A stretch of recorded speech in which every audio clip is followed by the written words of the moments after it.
அஸ்ஸலாமு அலைக்கும் வரஹ்மத்துல்லாஹி வபரகாத்துஹு. அல்ஹம்துலில்லாஹி ரப்பில் ஆலமீன் வஸ்ஸலாத்து வஸ்ஸலாமு அலா சய்யிதில் முர்சலீன் வ அலா ஆலிஹி வ ஸஹ்பிஹி அஜ்மஈன். قال الله تعالى في القرآن الكريم والفرقان الحميد أعوذ بالله من الشيطان الرجيم بسم الله الرحمن الرحيم. وإذا أخذ الله ميثاق النبيين لما آتيتكم من كتاب وحكمة ثم جاءكم رسول مصدق لما معكم لتؤمنن به ولتنصرن.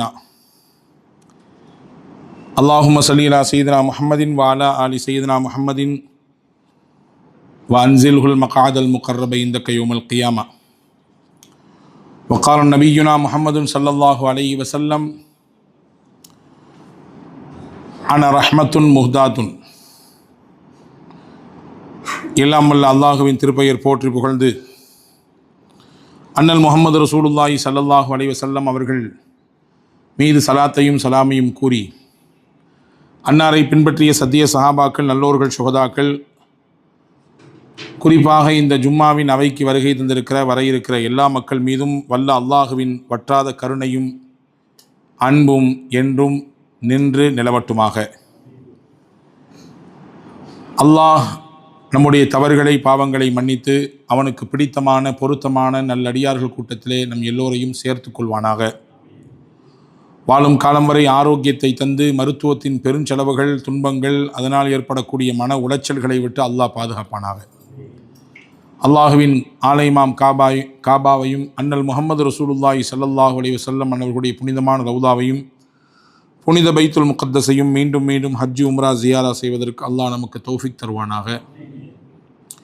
உலகை விட்டு மூச்சடங்கும் நேரத்திலே லா இலாஹ இல்லல்லாஹ் முஹம்மது ரசூலுல்லாஹ் என்ற கலிமாவை சொல்லி நம்முடைய ஆத்மாக்களை அல்லாஹ் கைப்பற்றி நாளை ஃபிர்தௌஸ் என்ற உயர்ந்த சொர்க்கத்திலே கண்மணி நாயகம் ஸல்லல்லாஹு அலைஹி வஸல்லம் தலைமையின் கீழே நம்மையும் நம்மை பெற்றவர்கள், நமக்கு கல்வி தந்தவர்கள், நம்முடைய முன்னேற்றத்துக்கு காரணமான அத்துணை மக்களையும் அல்லாஹ் ஒன்றிணைத்து அருள் புரிவானாக. ஆமீன் யா ரப்பல் ஆலமீன். கண்ணியத்திற்கும் மிகுந்த மரியாதைக்குரிய பெரியோர்களே, பாசத்திற்குரிய மூமின்களே, புனிதமான ரபீஉல் அவ்வல் மாதத்தினுடைய முதல் வார ஜும்மாவிலே நாம் வீற்றிருக்கிறோம். முஹம்மது நபி ஸல்லல்லாஹு அலைஹி வஸல்லம் அன்னவர்கள் இந்த உலகத்திலே உதயமான மாதம் இது. உலகெங்கிலும் ரபீஉல் அவ்வல் மாதத்தில் முஹம்மது ரசூலுல்லாஹி ஸல்லல்லாஹு அலைஹி வஸல்லமின் வாழ்க்கை வரலாறு, அவர்களின் மீது புகழ் காவியங்கள் எல்லாம் படிக்கப்பட்டும் கேட்கப்பட்டும் உள்வாங்கப்பட்டும் அதனால் மிகப்பெரிய நல்ல மாற்றங்களையும் சமூகம் சந்தித்து வரக்கூடியது இயல்பான ஒன்று. அந்த வரிசையிலே முஹம்மது ஸல்லல்லாஹு அலைஹி வஸல்லம் அன்னவர்களுடைய அந்தஸ்தும் உயர்வும் என்ன? அவர்கள் நமக்கு வழிகாட்டியாக, நம்முடைய தலைவராக அனுப்பப்பட்டதின் வழியாக எந்த பெரிய அந்தஸ்தை அல்லாஹ் அவர்களுக்கு வழங்கினான்.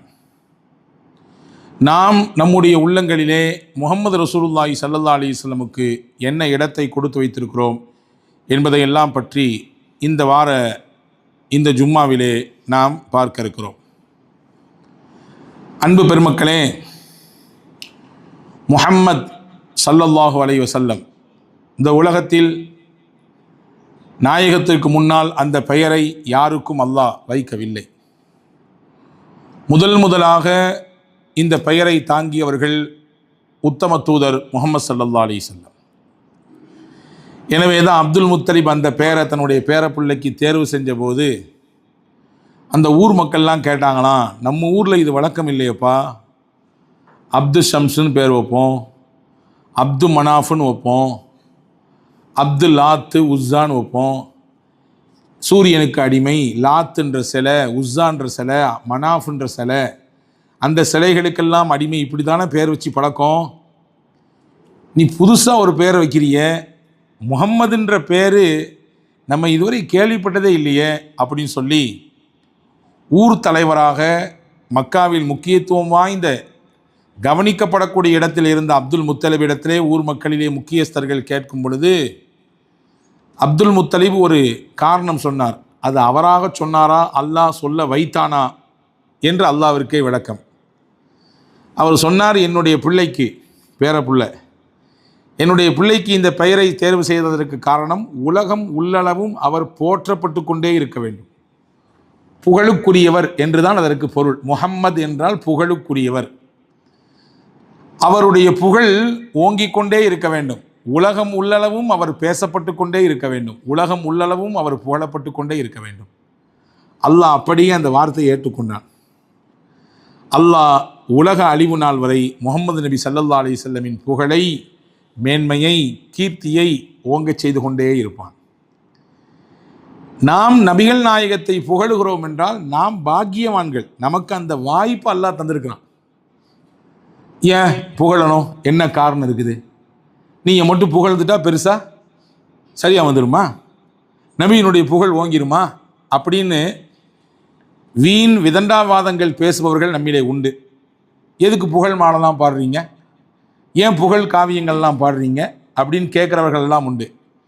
அவர்களுக்கெல்லாம் ஹஸ்ஸான் பின் சாபித் ரலியல்லாஹு அன்ஹுடைய வரியை மட்டும் இங்கே நான் நினைவுபடுத்த கடமைப்பட்டிருக்கிறேன். ஹஸ்ஸான் பின் சாபித் ரலியல்லாஹு அன்ஹு யார் என்றால், முஹம்மது நபியின் அவையில் இருந்த அவை கவிஞர். புகழ்ந்து புகழ்ந்து பாடுவார். பெருமானாரை பல இடங்களில் அவர் புகழ்ந்து பாடியிருக்கிறார்.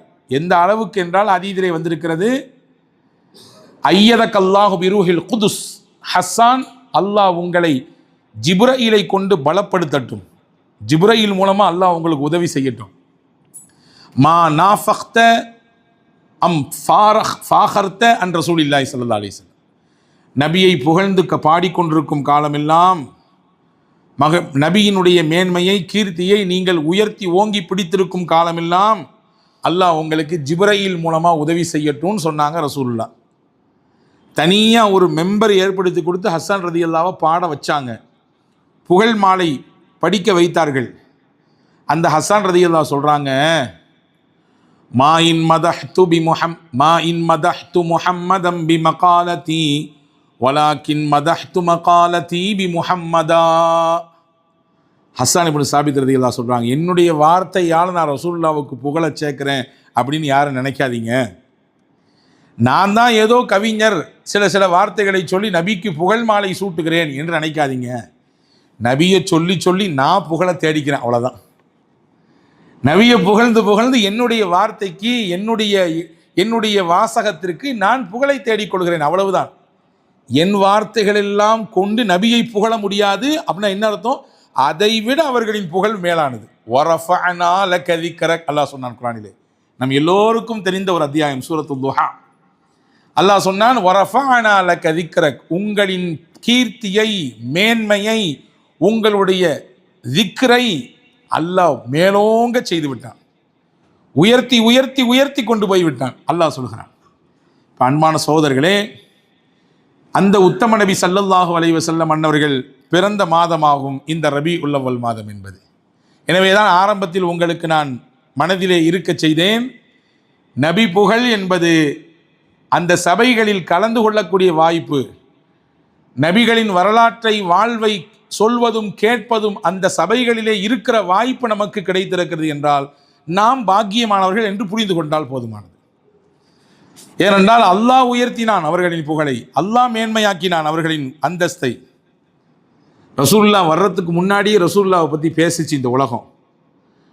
இந்த உலகம் நபிகளை பற்றி நபிகளின் வருகைக்கு முன்பாகவே நூற்றாண்டுகளுக்கு முன்பாக பேசியது. வயிற்றுல கரு தரிச்ச பின்னாடி தான் அந்த குடும்பத்துக்கு சந்தோஷம் வரும்.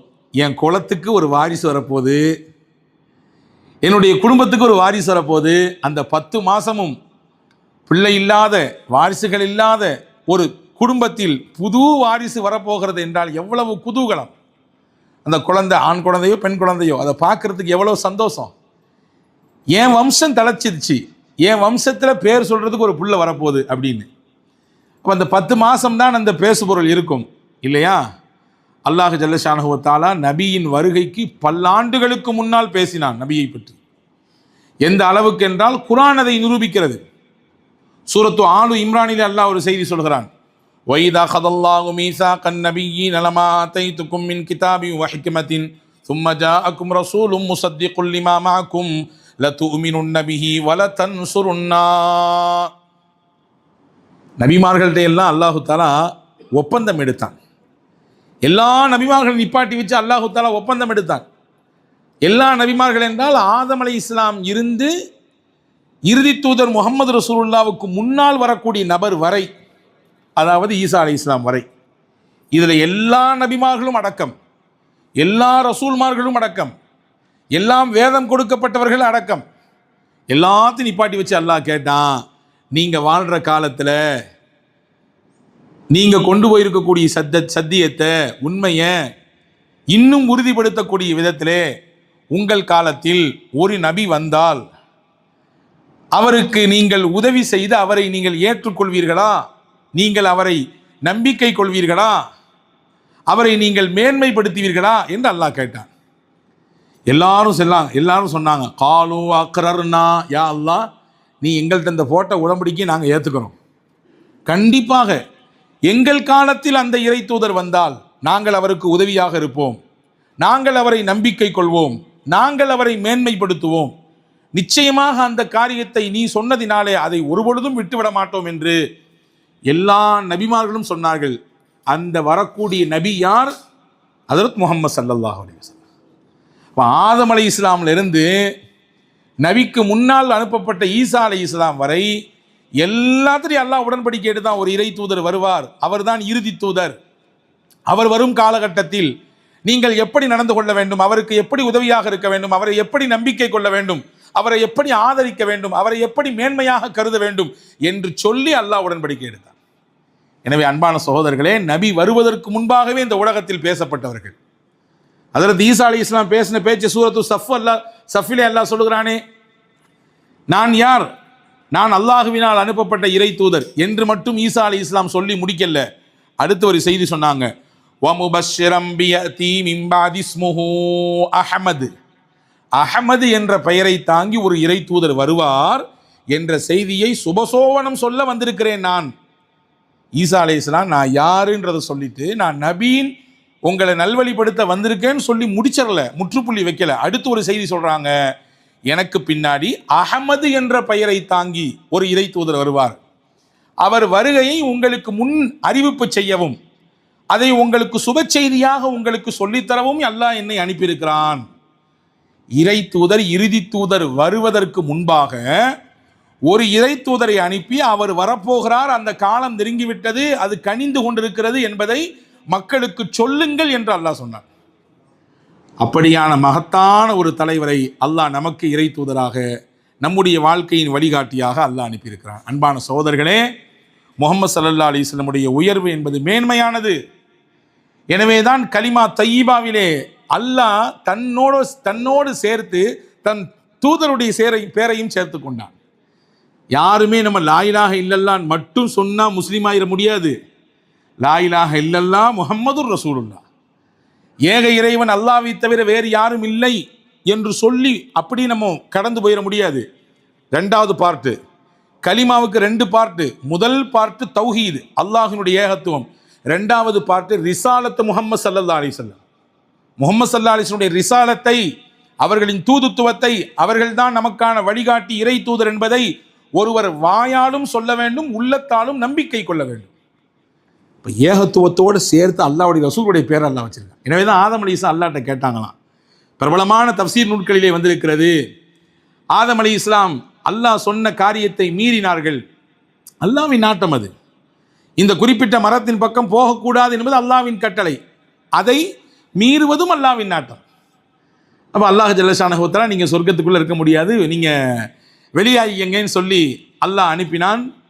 ஆதம் அலைஹிஸ்ஸலாமுக்கு எப்படி துவா செய்ய வேண்டும் என்றும் கற்றுக் கொடுத்தான். ஃபதலக்கா ஆதமு மிர் ரப்பிஹி கலிமாத்தின் ஃபதாப அலைஹி, அல்லாஹ்வே சொல்லி கொடுத்தான், இந்தந்த வார்த்தைகளை சொல்லுங்க, சொல்லி என்கிட்ட கேளுங்க, நான் செஞ்சது தப்பு தான், அதுலேருந்து நான் வெளியே வந்துக்கிறேன், என்கிட்ட கேளுங்க, அல்லாஹ் சொல்லி கொடுத்தான். ரப்பனா வலம்னா அன்ஃபுஸனா வ இல்லம் தக்ஃபிர் லனா வ தர்ஹம்னா லனகூனன்ன மினல் காசிரீன். ஆதம் அலைஹிஸ்ஸலாம் ஓதுன துவா இது, அல்லாஹ் சொல்லி கொடுத்த துவா இது. ஆதம் அலைஹிஸ்ஸலாமுக்கு அல்லாஹ் சொல்லி கொடுத்தான். இந்த துவா ஓதி ஓதி ஓதி ஓதி அல்லாஹ்ட்ட கேட்டாங்க. ஒரு கட்டத்தில் அல்லாஹ்ட்ட கேட்டாங்க, யா அல்லாஹ், நான் நீ செய்யக்கூடாதுன்றதை செஞ்சிட்டேன் அல்லாஹ், இருந்தாலும் எனக்கு நீ மாப்பு தரணும். முஹம்மது ரசூலுல்லாவை வச்சாவது எனக்கு மாப்பு கூட, முகம்மது நபியை வைத்தாவது எனக்கு நீ வந்து என்னுடைய இந்த தவறிலிருந்து என்னை நீ மீட்டெடுத்து விடுவேன் என்று கேட்டாங்களாம் ஆதம் அலைஹிஸ்ஸலாம். அல்லாஹ் கேட்டான், முகம்மது நபி வருவாங்கன்னு உங்களுக்கு எப்படி தெரியும்? முகம்மது நபி அவர்கள் இறை தூதர் தான் என்றும் அவர்களை வைத்து அவர்கள் ரசூல் என்று உங்களுக்கு எப்படி தெரியும்? நீங்க தான் உலகத்தில் தோன்றிய முதல் மனிதர், உங்களுக்கு எப்படி தெரியும்? ஆதம் அலைஹிஸ்ஸலாம் சொன்னாங்கன்னா, யா அல்லாஹ், என்னை நீ படைத்தாய், உன் கரத்தால் படைத்தாய், உன்னுடைய கரம் பட்டுத்தான் நான் இந்த உலகத்திற்கு வந்தேன். எந்திரிச்ச உடனே உன்னுடைய அரிசை பார்த்தேன். உன் அரிசுக்கு மேலே ஒரு வார்த்தை பொறிக்கப்பட்டிருந்தது, லா இலாஹ இல்லல்லாஹ் முஹம்மது ரசூலுல்லாஹ். இந்த வார்த்தையை பார்த்தேன். ஓ பேரோட இன்னொருத்தருடைய பேர் சேர்ந்துருக்குன்னா அவர் சாதாரண மனுஷனா இருக்க மாட்டார்.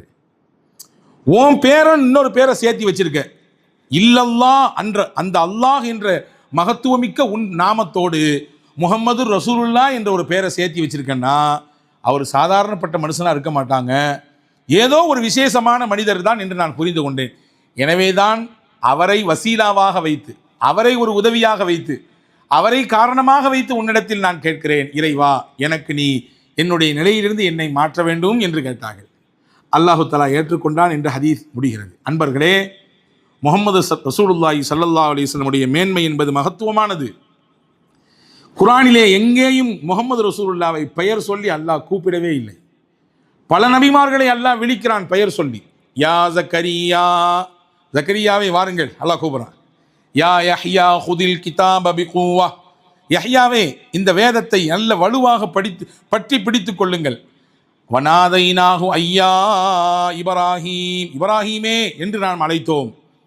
இஸ்மாயில் அலைஹிஸ்ஸலாம் இப்ராஹிம் அலைஹிஸ்ஸலாமுடைய அந்த அறுப்பின் நிகழ்ச்சியை சொல்லும் பொழுது, அந்த உலுஹியாவின் சம்பவத்தை நிகழ்ச்சியை எடுத்து சொல்லும் பொழுது சூரத்து சாஃபாத்திலே அல்லாஹ் சொல்கிறான், வனாதைனாஹு ஐயா இப்ராஹீம், இப்ராஹீமே கொஞ்சம் நில்லுங்க, வெயிட் பண்ணுங்க, நீங்க உங்க சோதனையில வெற்றி பெற்றிட்டீங்க, இப்போ நான் வேற ஒரு விஷயம் சொல்ல போறேன் உங்களுக்கு நல்லா அழைச்சி பேசுறான்.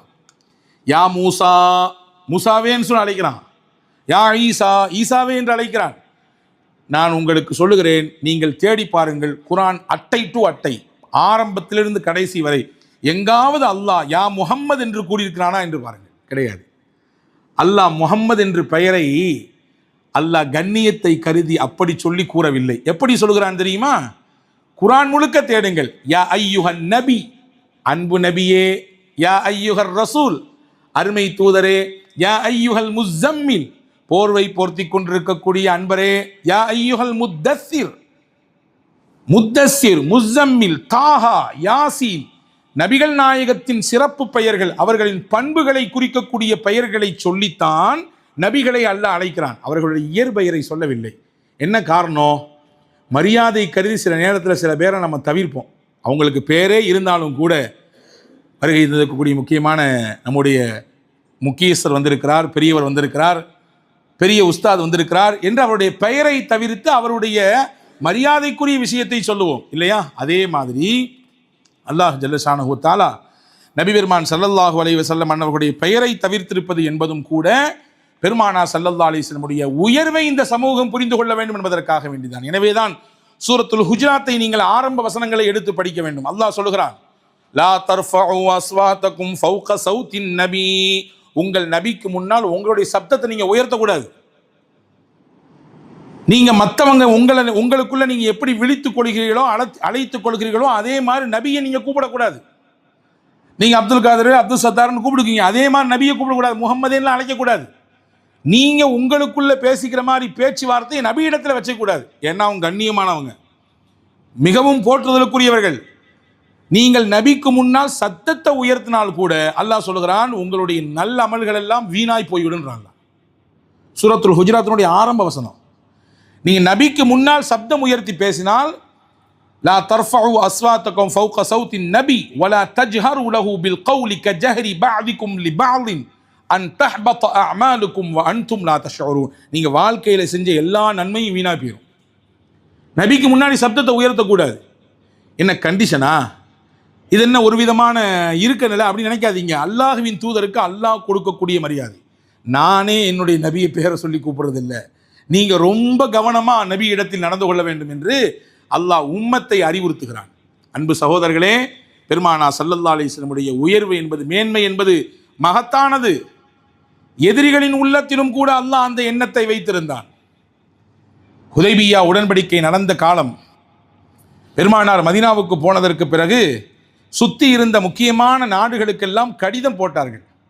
பெரிய பெரிய தலைவர்களுக்கு, அரசியல் சார்ந்த முக்கியஸ்தர்களுக்கெல்லாம் கடிதம் கொடுத்து அனுப்பினார்கள்.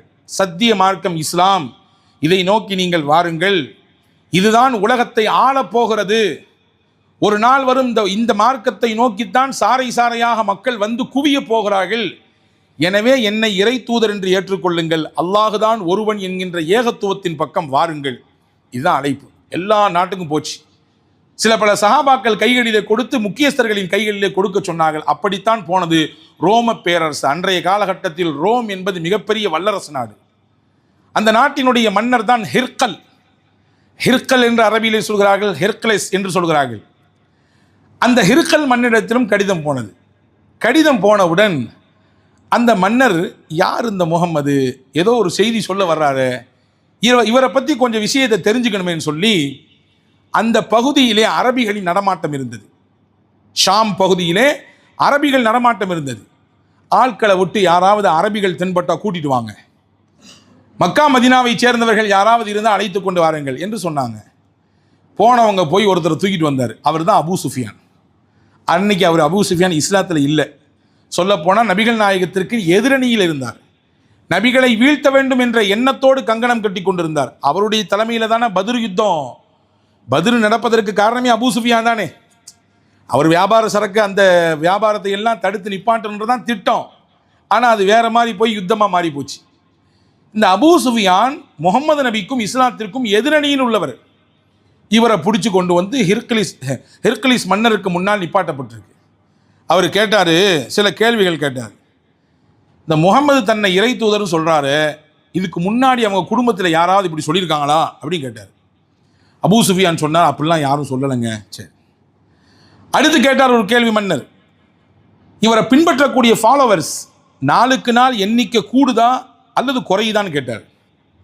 அபூ சுஃபியான் எதிரணியில் உள்ளவர் தான். அவர் சொன்னார், கூடிக்கிட்டே தான் இருக்குது, குறைஞ்ச மாதிரி இல்லை, ஒவ்வொரு நாளும் அதனுடைய எண்ணிக்கை கூடிக்கிட்டே தான் போகுது. சரி, இவரை பின்பற்றக்கூடியவர்கள் சமுதாயத்தில் மேல்தட்டில் உள்ளவர்களா அல்லது ஏழை எளிய மக்களா? ஹெர்குலிஸ் மன்னர் கேட்டவுடன் சொன்னார் அபூ சுஃபியான், கீழ்த்தட்டிலே ஏழைகளாக இருக்கக்கூடிய ஏழை பானைகள் தான் இவர்களை அதிகமாக பின்பற்றுகிறார்கள். சரி, இவர் சொன்ன இந்த விஷயத்தை எடுத்துக்கொண்ட பின்னால் ஒரு கட்டத்தில் எனக்கு இது பிடிக்கலைங்க, இது சரிபட்டு வராதுங்க, ஒத்து வராதுங்க என்று யாராவது பேக் வந்திருக்காங்களா, பின்னாடி வந்திருக்காங்களா? இவர் சொன்ன கொள்கையை ஏற்றுக்கிட்டு, தத்துவத்தை ஏற்றுக்கிட்டு உள்ளே போனவங்க, எனக்கு இது சரிபட்டு வராதுங்க, இவர் சொல்கிறதுலாம் காலத்துக்கு ஒத்து வராது அப்படின்னு சொல்லி யாராவது பேக் அடிச்சிருக்காங்களாம் கேட்டார். அப்படிலாம் யாரும் வந்ததில்லை இதுவரைய. போனவங்கெல்லாம் உறுதியாக நிற்கிறாங்க உள்ள, அவரோட பெரிய வலுவாக சப்போர்ட்டாக நிற்கிறாங்க. சரி, அடுத்து கேட்டார், நபித்துவம் தனக்கு கொடுக்கப்பட்டதுன்னு சொன்னார் முகம்மது. இந்த நபித்துவத்துக்கு முன்னாடி பாருங்க, இங்கே தான் கவனிக்கணும், அபூ சுஃபியான் என்ற எதிரி இடத்திலே கேட்கிறார் ஹெர்குலிஸ் மன்னர், 40 வயதிற்கு முன்னால் அவர் என்றாவது ஒரு நாள் பொய் சொல்லியிருக்கிறாரா என்று கேட்டார். அபூ சுஃபியான் திருன்னு முறிச்சாரு. உண்மையை சொல்லி ஆகணும் என்று அவர் சொன்னார், அவர் பொய் சொன்னதே கிடையாது, எங்களுக்கு தெரியும், ஒரு நாளும் அவர் பொய் சொன்னது கிடையாது. காரணம், எங்களுக்கு மத்தியிலே அவர் சாதிக் என்ற பெயரோடு வலம் வந்தார். உண்மையாளர், வாய்மையாளர், நம்பகமானவர் என்ற பெயர் எடுத்திருந்தார். சரி, அடுத்து கேட்டார், ஏதாவது வாக்குறுதி கொடுத்து அந்த வாக்குறுதியை மீறி இருக்கிறாரா அவரு? அதே எதிர் தரப்பில் இருக்கக்கூடிய அபூ சுஃபியான் இடத்தில் வைத்த கேள்வி. அபூ சுஃபியான் சொல்றாரு, கேட்ட கேள்விக்கெல்லாம் அவருக்கு சாதகமாகவே நானே பதில் சொல்கிறேன், அவருக்கு ஆப்போசிட்டாக என்ன பதில் சொல்லணும்னு யோசிச்சே இருக்கேன், கையில் கிடைக்க மாட்டேங்குது, இந்த ஒன்று மட்டும் கிடைச்சிது, என்னையால் முடிஞ்சதை சொன்னேன், பாருங்க எப்படி சொன்னார்னு. இதுவரை அவர் கொடுத்த வாக்குறுதி மீறியது கிடையாது. இப்போ எங்களுக்கு இடையில ஒரு சின்ன வாக்குறுதி இருக்குது. ஹுதைபியா ஒப்பந்தம் நடந்த காலம் அது. ஒரு ஒப்பந்தம் போடப்பட்டிருக்கிறது. அந்த ஒப்பந்தத்தில் அவர் எப்படி நடப்பார் எங்களுக்கு தெரியாது. இதுதான் உச்சபட்சமாக அவரின் மீது நான் வைத்த குற்றச்சாட்டு. இதுவரை அவர் வாக்கை மீறினதில்லை. கொடுத்த வாக்கில் சரியாக இருப்பார். ஒன்று சொன்னால் சொன்ன மாதிரி இருப்பார். ஒரு விஷயத்தில் அவர் வாக்கை கொடுத்து விட்டால் மீற மாட்டார், மறந்து விட மாட்டார், தள்ளிவிட மாட்டார், நேர்மையாக இருப்பார். ஆனால் இப்போ ஒரு ஒப்பந்தம் இருக்குதுங்க, அந்த ஒப்பந்தத்தில் அவர் எப்படி இருப்பார்னு சொல்லி எங்களுக்கு தெரியாது அப்படின்னு சொன்னார் அபூ சுஃபியான். அன்பான சகோதரர்களே, அதற்கு பின்னால் ஹிர்கல் மன்னர் அபூ சுஃபியானிடத்தில் கேட்ட கேள்விகளுக்கெல்லாம் அவரே பதில் சொன்னார். இறை தூதர்கள் இப்படித்தான் இருப்பார்கள். இறை தூதர்களில் ஆரம்பத்தில் அவர்களை பின்பற்றக்கூடிய மக்கள் ஏழை பாலைகள் தான். நாளுக்கு நாள் அந்த இறை தூதர்களினுடைய பின்பற்றக்கூடிய அளவு கூடிக்கொண்டே இருக்கும் தான். இறை தூதர்கள் பொய் சொல்ல மாட்டார்கள், இறை தூதர்கள் வாக்கை மீற மாட்டார்கள். எனவே முகம்மது என்பவர் இறை தூதர் தான் என்று எனக்கு புரிய வருகிறது என்று சொன்னார். நான் என்ன சொல்ல வர்றேன்னா, முகம்மது நபியினுடைய அந்தஸ்தும் உயர்வும் யார் கல்வியில் இருந்தது? நபிகளுக்கு எதிர்த்தரப்பில் எதிரிகளாக எதிரணியில் நின்றவர்களின் உள்ளத்தில் கூட முகம்மது நபியின் மேன்மையையும் உயர்வையும் அவர்களின் அந்தஸ்தையும் அல்லாஹ் மேன்மைப்படுத்தி வைத்திருந்தான். எனவே அன்பான சகோதரர்களை, அப்படிப்பட்ட ஒப்பற்ற இறை தூதரை தான் நாம் நபியாக பெற்றிருக்கிறோம் என்பதை ஒரு கணம் யோசித்து பார்க்க வேண்டும். ஏதோ முகம்மது என்றால் நம்ம கலிமா தையிபால ஷஹாதால அந்த வார்த்தையை சொல்லிக்கிறோம், ரசூலுல்லாஹ் காமிச்சு கொடுத்த சில சுன்னத்துகளை பின்பற்றிக்கிறோம், முகம்மதுக்கும் எங்களுக்குமான என்ன தொடர்பு என்று கேட்டால் என்ன நம்மிடத்திலே பதில் இருக்கிறது என்பதை யோசிக்க வேண்டும். நாளை அல்லாஹ்வினுடைய இடத்திலே நாம் சென்றதற்கு பிறகு நாம் ஒரு நாள் நிச்சயம் இந்த உலகத்தை விட்டு மரணித்து போவோம் தானே?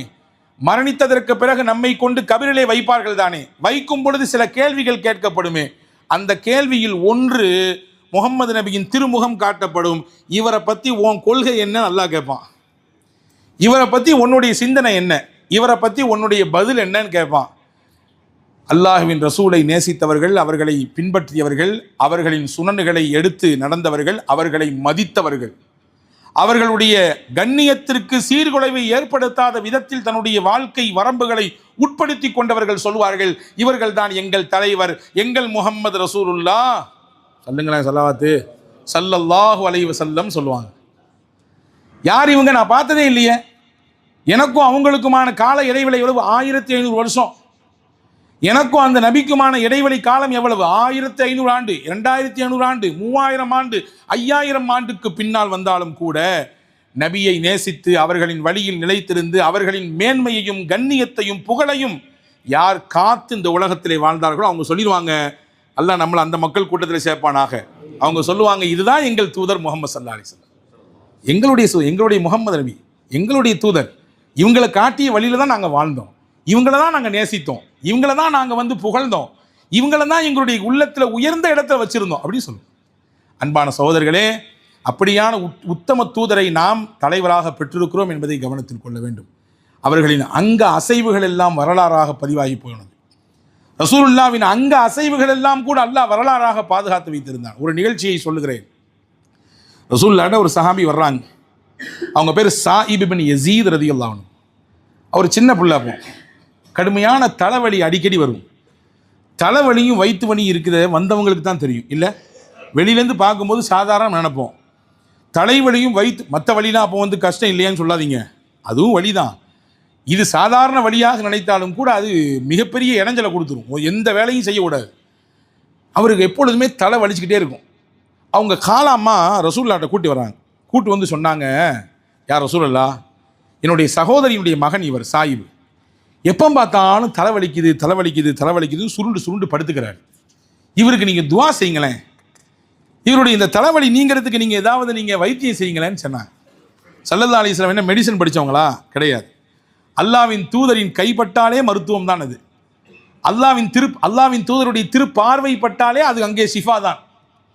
ரசூலுல்லாஹ் என்ன செஞ்சாங்கன்னு சாயிப் இப்னு யஸீத் ரலியல்லாஹு சொல்கிறாங்க, ஃபமஸஹ ரஅஸி, என் தலையை தடவி கொடுத்தாங்க.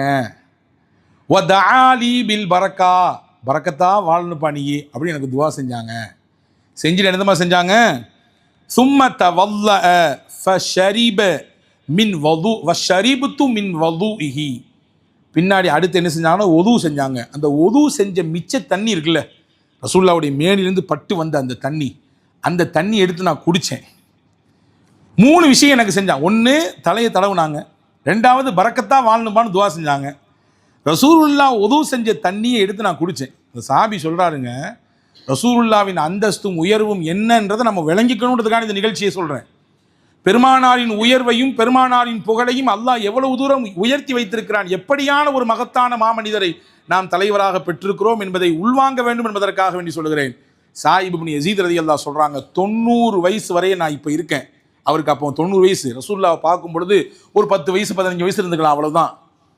90 வயசாச்சு. என் தலையில் ரசூலுல்லாஹ் கை வச்சதுனால என் தலையில் ஒத்த முடி கூட நிறைக்கலன்னாங்க, ஒரு முடி கூட நிறைக்கவே இல்லைன்னாங்க. அடுத்து சொன்னாங்க ஹஸரத் ஸாயிப் இப்னு யஸீத் ரலியல்லாஹு அன்ஹு, எனக்கு தலைவலி ஏற்பட்டது என்பதற்காக வேண்டிதான் நான் போனேன். ரசூலுல்லாஹ் என் கை வைத்து எனக்கு துஆ செய்ததினாலே அதுக்கு பின்னால் என் வாழ்நாளிலே தலைவலி எனக்கு வந்ததே கிடையாது, தலைவலி ஏற்பட்டதே கிடையாது. இதாச்சா? மூணாவது முக்கியமான செய்தி சொல்றாங்க. ரசூலுல்லாவின் உடலிலிருந்து பிரிந்து போன அந்த உது செய்த தண்ணியை குடித்ததினாலே அல்லாஹ் என் வெளி உறுப்புகளையும் உள் உறுப்புகளையும் இளமையாகவே வைத்திருக்கிறான். பொதுவாகவே 60+ ஆயிடுச்சுன்னா என்ன ஆகும்? 60+னா எதுக்கு அஜரத்து போகிறீங்க? இப்போ 40+ ஆனாலே பெரிய பிரச்சனைகள்லாம் வருதுன்றீங்களா? இல்லை, உண்மைதான். நிறைய பலவீனங்கள் ஏற்படும். வயது கூட கூட பலவீனங்கள் ஏற்படும். திடகாத்திரமாக இருந்தவர்கள் கூட வயோதிகத்தினாலே கண்டிப்பாக நலிவடைவார்கள், கண்டிப்பாக உடலால் நிச்சயமாக பின்னோக்கி செல்வாங்க. அது இயற்கை தானே. அதில் ஸாயிப் இப்னு யஸீத் சொல்கிறாங்க, அந்த தண்ணியை குடித்ததுனால 90 வயசு வரை எனக்கு உடம்புல எந்த பிரச்சனையுமே பண்ணல. இப்போ எனக்கு 90 வயசு ஆச்சு, என் உள் உறுப்புகளும் சரி வெளி உறுப்புகளையும் சீராக இயங்கி கொண்டிருக்கிறது. இது எல்லாமே நபிகள் நாயகத்தின் கைப்பட்டதினாலே, நபிகள் நாயகத்தின் துவாவை பெற்றதினாலே, நபிகள் நாயகம் உடம்பிலிருந்து பிரிந்து வந்த அந்த தண்ணீரை குடித்ததினாலே அல்லாஹ் எனக்கு கொடுத்த உயர்வு அப்படின்னு சொன்னாங்க ஹஸரத் ஸாயிப் இப்னு யஸீத். அன்பான சகோதரர்களே, அப்படிப்பட்ட ஒப்பற்ற இறை தூதரை நாம் தலைவராக பெற்றிருக்கிறோம். ஏதோ நாம் பெற்றிருக்கக்கூடிய தலைவர் 10ஓடு 11 10ஓடு 21 என்பதாக நாம் கடந்துவிடக்கூடாது. அந்த ரசூலுல்லாவின் உயர்வு குர்ஆன் நிரூபிக்கிறது. இதற்கு முன்னால் வந்த நபிமார்கள் அதை பற்றி பேசினார்கள். அவர்களின் உயர்வை பற்றி அல்லாஹ் திரும்ப திரும்ப பல்வேறு இடங்களில் குர்ஆனிலே சொல்லிக்கொண்டே இருக்கிறான். அப்படிப்பட்ட மகத்தான இறை தூதரை பின்பற்றுகிற தலைவராக ஏற்றுக்கொள்கிற வாய்ப்பை அல்லாஹ் நமக்கு நாம் கேட்காமலேயே தந்திருக்கிறான். எனவே அப்படிப்பட்ட இறை தூதர் முஹம்மது ஸல்லல்லாஹு அலைஹி வஸல்லமை உண்மையாக நேசிப்போம். அவர்கள் காட்டி தந்த வழியிலே நிலைத்து நின்று வாழுவோம். நாளை மறுமையிலும் அவர்களுடைய கையை பிடித்து கொண்டு சுவனபதியாம் ஜன்னத்துல் ஃபிர்தௌஸிலே நுழைந்து கொள்வோம். கபரிலே நம்மை கொண்டு மக்கள் வைத்ததற்கு பிறகு அல்லாஹ் மலக்குகளை அனுப்பி கேள்வி கேட்டாலும் அந்த பூமானின் முகத்தை பார்த்து பதில் சொல்வதற்கு அல்லாஹ் நமக்கு நசீபை தரட்டும். இந்த உலகத்தை விட்டு கண்ணை மூடுவதற்கு முன்பாகவே அவர்களை இந்த கண்களாலாவே பார்த்துவிட்டு மனமகிழ்ச்சியோடு உடலை விட்டு உயிர் பிரிவதற்கு அல்லாஹ் தௌஃபீக் செய்யட்டும். ஆமீன். வாஹிர் தாவானா அல்ஹம்துலில்லாஹி ரப்பில் ஆலமீன். அஸ்ஸலாமு அலைக்கும்.